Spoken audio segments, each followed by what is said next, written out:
सिद्ध साहुलम चौबीसं तिथरे उस हाई वीर पक्ष में बंदे सबे सगड़ गढ़ हरे सिद्धे सिरसा नमन सामी नमो रहंताड़म नमो सिद्धाड़म नमो आयरीयाणम नमो वज्रायाणम नमो लोए सब साहुडम। अंतर्तीर्थ सिद्ध परमेष्ठी भगवान की, वर्तमान शासक नायक वर्धमान स्वामी की, परम पूजनीय दादा गुरु गणाचार्य शिवराग सागर जी महाराज की, परम पूजनीय दीक्षा शिक्षा प्रदाता आचार्य भगवान गुरु श्री विशुद्ध सागर जी महाराज की, परम पूजनीय उपाध्याय श्री 108 विशुद्ध सागर जी महाराज की, सिद्धांत शास्त्र की।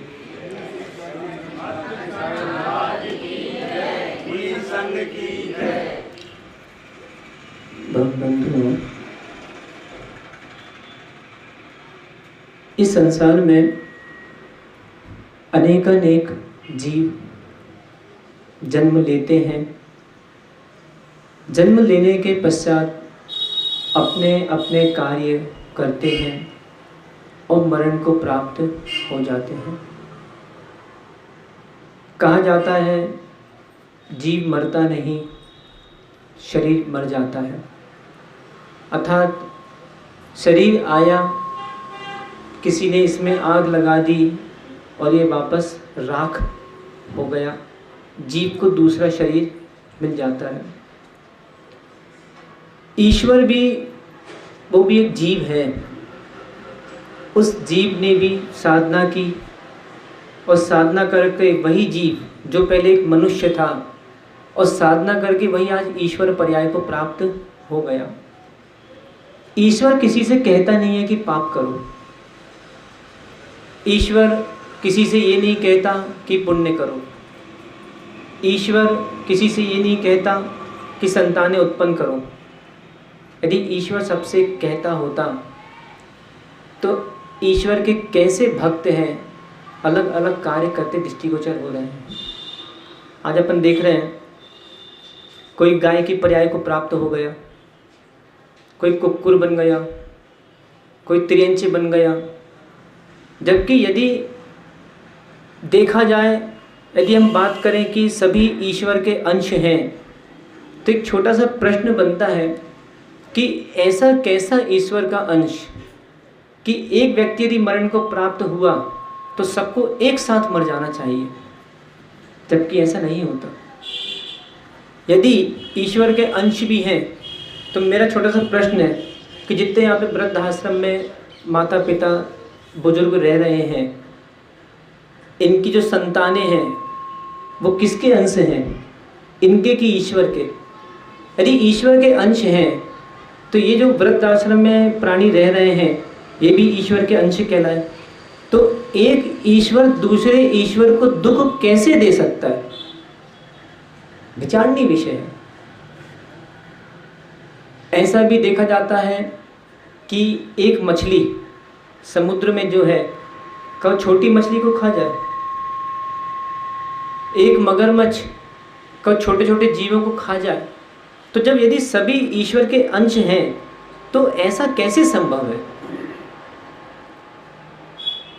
शास्त्रों में एक दृष्टांत दिया हुआ है, चंद्रमा का दृष्टांत दिया है। जैसे आप लोग करवा चौथ मनाते हैं, बहुत सारे प्राणी, नीचे यदि 10 थाली पानी की भर दो, बड़े ध्यान से सुनना, जितने वृद्धाश्रम में रह रहे हैं वे भी सुने, बाकी जो बाहर से हैं वो भी सुने। एक थाली में 10 थाली में पानी भर दिया जाता है और ऊपर आकाश में चंद्रमा है। थाली में देखेंगे तो क्या दिखेगा? क्या दिखेगा? चंद्रमा। कितने? 10। तो क्या 10 चंद्रमा थाली में आ गए? टोपी वाले भाई क्या नाम है? हाँ, क्या नाम है? लालचन। एक बात बताओ, क्या वो 10 चंद्रमा थाली में आ गए क्या? और नहीं आए तो दिख कैसे रहे? तो जैसे एक चंद्रमा ऊपर आकाश में है और नीचे 10 चंद्रमा दिखाई दे रहे हैं, ऐसे ही एक ईश्वर है और बाकी सब उसके अंश दिखाई दे रहे हैं। ऐसा किंचित भी नहीं है। हमारा तो बस छोटा सा एक प्रश्न है कि यदि सभी ईश्वर के अंश हैं तो एक प्राणी दूसरे प्राणी को दुख कैसे दे रहा है? क्या ईश्वर सिखा रहा है? कि ईश्वर ने कहा कि माता पिता से जन्म लो और जन्म लेने के बाद उद्दंडता दिखाओ और उनको वृद्धाश्रम में छोड़ दो? क्या ये नीति कहती है? नहीं कहती। अरे एक बाप कैसा भी हो, बच्चा यदि शराबी हो ना तो पिता भी उसको अपने साथ अपने घर में रखता है। और एक बेटा, एक संतान अपने माता पिता को वृद्धाश्रम में कैसे छोड़ सकती है? विचारणीय विषय है। और जितने वृद्ध रह रहे हैं इस वृद्धाश्रम में, यदि वृद्धाश्रम में आ भी गए तो जिन्होंने छोड़ा उनके प्रति बुरे भाव भी मत करना। ये विचार करना कि इन्होंने नहीं छोड़ा। मैं आपको एक छोटी सी बात बताऊं, राम जी की चर्चा पर यदि 2 मिनट करें। राम जी को 14 वर्ष का वनवास हुआ। उधर जब जिसने भी चाल चली, जो भी उनको वनवास करा दिया, पूरी चर्चा अपन नहीं करेंगे क्योंकि विषय छूटेगा, अपन को उपाध्याय महाराज को भी सुनेंगे उसमें। नहीं सुनेंगे, ऐसा नहीं, आशीर्वाद देने, आशीर्वाद लेने आए हम लोग, आपको सुनेंगे, आप ज्येष्ठ हैं, सुने। तो जब सीता जी गई जंगल में, जब राम जी जा रहे थे तो सीता जी भी उनके पीछे पीछे चलते बनी। उसको लगा कि नहीं, जिसके कारण मैं आई हूँ और मैं अपने स्वामी को अकेले कैसे दुख दे सकती हूँ, वो कैसे वनवास जा सकते हैं। उधर भाई भी, विचारणीय विषय कि भाई भी पीछे पीछे हो लिए। और आज के समय में ऐसे भाई हैं तो कहो अपने भाई के ऊपर ही कोर्ट केस कर दें, बोले इनने हमको थोड़ी सी ज़मीन नहीं दी, उनको हमको ज़मीन नहीं दी। हम राम लक्ष्मण का नाम लेते हैं पर उनके जैसे बनना नहीं चाहते। अभी आपने रामनवमी मनाई, कल हनुमान जयंती भी बहुत से लोगों ने मनाई। हम राम हनुमान का नाम तो लेते हैं पर उनके जैसे क्या हम भक्त बने हैं क्या? सोचें, हनुमान जी जब उनको पता पड़ा सीता जी के बारे में तो लंका में चले गए अकेले ही, और कितनी बड़ी बात है। तो ऐसा समर्पण होना चाहिए। आज के समय में श्रद्धा, समर्पण, हम तो बोलते धर्मात्मापना छोड़ो, मानवता भी अपने अंदर आ रही है क्या? सोचो, जिसने एक उंगली पकड़ पकड़ कर जिसको बड़ा किया, जिसने चला चला कर जिसको चलना सिखाया, आज उसने ही हाथ छोड़ दिया। एक छोटा सूत याद करो, अभी आगे चर्चा करें। 4 दिनों का मेला है, तू तो एक अकेला है। जितने वृद्धाश्रम वाले हैं, बाबा जी का क्या नाम है, आप यहीं पे रहते हैं ना, ये दादाजी क्या नाम है? हाँ, राम कृपा। और दादाजी का अमिता, अंबिका, बहुत अच्छा। 4 दिनों का मेला है, तू तो एक अकेला है। विचार करो, चिंता नहीं करो। यहाँ भी जो लोग रह रहे हैं कोई चिंता की बात नहीं है। जितना भूत को याद रखेंगे, इसने ये किया, उसने ये किया, उतनी संक्लिष्टता होगी। अपन तो ये सोचे ठीक है भाई कोई बात नहीं, जब जन्म लिया था अकेले थे और जब मरेंगे तब भी अकेले होंगे, और आज बीच का समय, आज भी अकेले हैं, कोई चिंता की बात नहीं है। और नहीं तो ऐसे बहुत से प्राणी हैं चिंता करते हैं। अरे जहाँ एक भाव मिल जाते हैं वहाँ मैत्री अपने आप हो जाती है। और जब भाव नहीं मिलते तो कितनी साथ में बने रहें, मित्रता नहीं हो पाती। तो जब सीता जी उधर राम जी के पीछे पीछे गई, उधर जब थोड़ा सा कुछ लोगों ने अपवाद किया तो वहाँ पर जब सीता जी जा रही थी, राम जी ने जब देखा बहुत सारे लोगों ने जब राम जी से कहा तो उन्होंने भी उनको अग्नि परीक्षा के लिए कहा था। सीता जी ने मंत्री को बोलकर जब जंगल में छुड़वाया, तो जब मंत्री ने जब उनको बताया, कितांत वक्त मंत्री जो नाम था उसका, उस समय उसके आंखों में अश्रुपात हुए और सीता माँ पूछती है कि क्या बात है, तुमने ऐसा क्यों किया। तो वो सीता जब कहती है कि भाई कोई बात नहीं, तुम ऐसा क्यों कर रहे हो, क्यों रो रहे हो, वह मंत्री कहता है कि राज की आज्ञा थी आपके लिए जंगल में छोड़ा जाए। तो सीता क्या करा, सीता ने अशुभ भाव किया था क्या? नहीं, उसने अशुभ भाव नहीं किया। उसने तो उस समय यही कहा था कि कोई बात नहीं, जो मेरे भाग्य में होना था वो मुझे मिल गया है, परंतु मेरी स्वामी की रक्षा करना। ऐसे ही आज हमको भले किसी ने यहाँ वृद्धाश्रम में छोड़ दिया है, परंतु हम जिसने हमको छोड़ा उसके प्रति भी हम शुभ भाव रखते हैं कि उसका भी कल्याण हो। शत्रु को जीतने का एक बहुत अच्छा उपाय है। क्या नाम है अपने, जगदीश, अपने मैं नाम भूल रहा हूँ, अरे अपने नन्हे मंदिर के अध्यक्ष गिरीश, हाँ गिरीश भाई, शत्रु को जीतने का क्या उपाय है? बहुत छोटा सा उपाय मैं अभी बता देता हूँ। विनय भी है माठ साहब, शत्रु को जीतने का क्या उपाय है? उसके सामने हाथ जोड़ लो,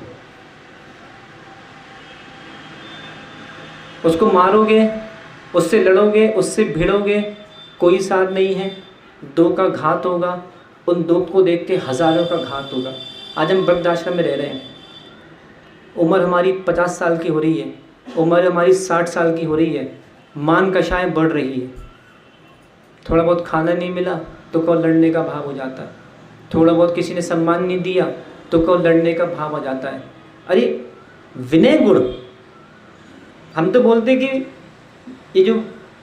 ये मंदिर बना रखा है छोटा सा, कौन से भगवान है इसके अंदर? शंकर जी हैं। जिस दिन अपने पड़ोसी में शंकर जी दिखने लग जाएं, उस दिन समझना हम मानव बन चुके हैं। आज हम मंदिरों में जाकर वहाँ पे ढोक दे रहे हैं, भगवान से प्रार्थना कर रहे हैं। अरे तुम्हारे पड़ोस में जो बैठा है वो शंकर से कम है क्या? उसकी जो आत्मा है आज उसमें भी भगवान बनने की शक्ति है कि नहीं है? विचारनीय विषय। यहाँ पे आके हम भगवान का नमस्कार करते हैं, पूजा करते हैं, अभिषेक करते हैं, सिर पे जल ढोलते हैं, और पता चला दूसरे भगवान से अपन लड़ाई कर रहे हैं, उसके प्रति गिराने का भाव आ रहा है, उसके प्रति मान कषाय का भाव आ रहा है। कहीं ऐसा तो नहीं है कि मात्र बाहर में दिख रहा है एक मानव खड़ा हुआ है, पर अंदर पूरे दानवता के भाव बैठे हुए? ऐसा जीवन तो नहीं चल रहा। तो ईश्वर के अंश देखा जाए तो सब अपने अपने मालिक हैं। चिंता नहीं करना, भगवान यहाँ से कोई भी ईश्वर रस्सी डाल के किसी को अपने पास नहीं बुलाएगा। आज हमको देखो ऐसे क्यों घूम रहे, क्यों भैया दादाजी ऐसे क्यों घूम रहे? सोचा इसके बारे में? बोलो ना, क्या ऐसे क्यों घूम रहे हैं? ऐसे क्यों घूम रहे हैं? ऐसे क्यों घूम रहे हैं? तपस्या कर रहे हैं, क्या कारण है?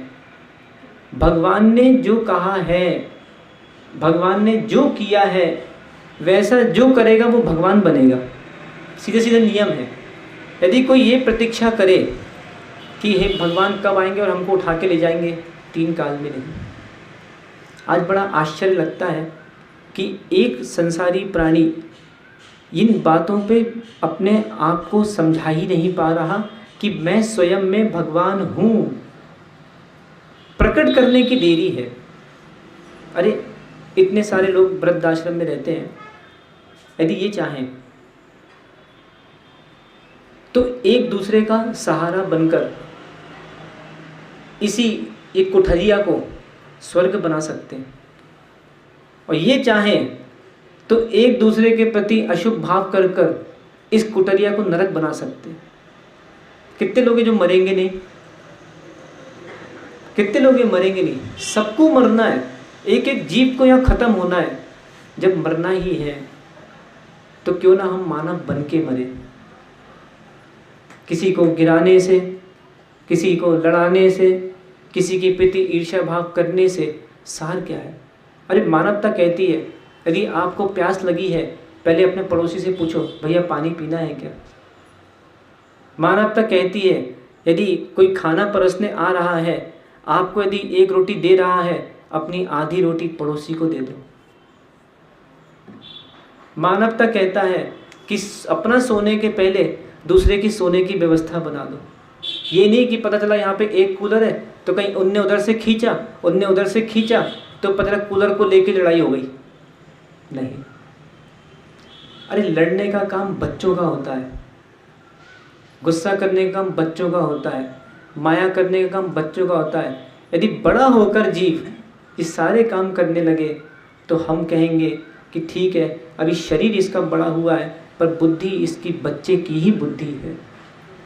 तो श्रावकों, जितने वृद्ध हैं, बहुत अच्छा आनंद का जीवन है, अच्छे अच्छे वृक्ष हैं, यहाँ पे छोटा सा आप लोगों ने धर्म स्थान भी बना रखा है और बहुत आनंद का जीवन है।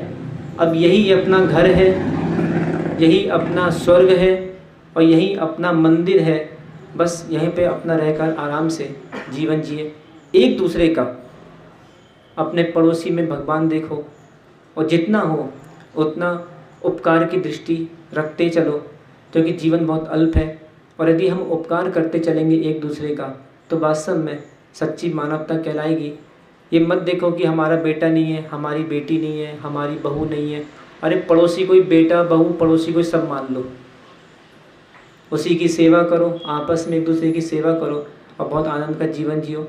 हमारे अंदर भाव था कि भाई वृद्धाश्रम में जो वृद्ध जन हैं, बताया भी महावीर जयंती के दिन भी बहुत सारे जैन समाज के लोग यहाँ पे आए थे। उन्होंने अनेक आप लोगों के साथ बैठक की, बातचीत की, फल आदि वितरण किया। वे भी आपके बेटा बेटी ही हैं, आप चिंता नहीं करना। अरे आज हमको देखो ना, हमने एक माँ छोड़ी, हमको 1000 समाज की माँ मिल गई। हमने एक भाई छोड़ा, हमको 1000 भाई मिल गए। अरे घर में रहते तो 2 लोग पड़ोस के मिलने आते, आज यहाँ आ गए, महात्मा मिलने आ गए। तो ये अपना सौभाग्य माने कि हम यहाँ पे रह रहे हैं। और जिनके कारण कभी मन में भाव अशुभ हो भी रहे हैं कि इन्होंने ऐसा कर दिया वैसा कर दिया, उनको भी भगवान आत्मा देखकर उनको भी अपन क्षमा करें। कोई बात नहीं, अपन अपने करनी को दोष दे, ठीक है, उनकी भूल नहीं थी, ऐसा हमारे साथ होना था तो हो गया।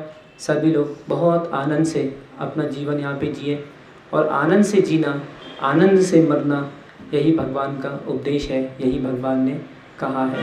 बोले भगवान श्री आदिनाथ स्वामी की।